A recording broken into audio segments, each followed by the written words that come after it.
Zol ko puyo katani teberlo moi te bong lei kan kang em ni o kasin na zol ko puyo katani fatlu em len role nu le ba an that wang em ni le oh yan na ram ni vang zo kem ni lo sai lo la la yaกับลูกคนโบราณมีบางแอมมีโซมีโลใส่ลงละลาย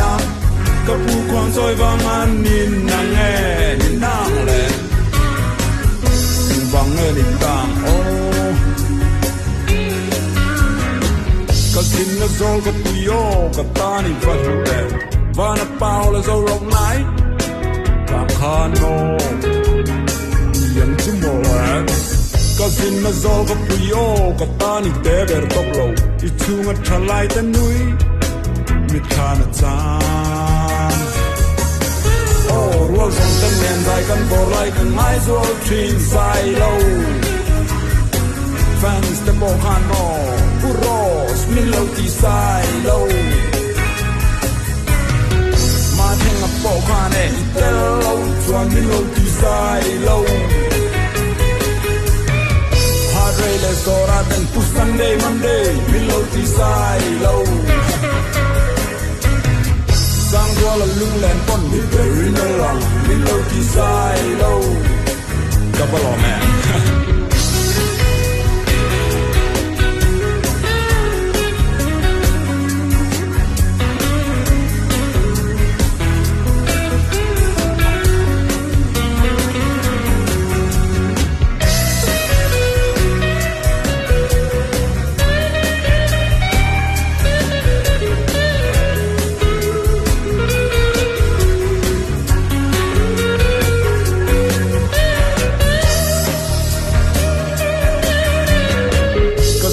Zol ko puyo katani fatlu em vana pao la zol rok nai wang khan no luyang tu mo le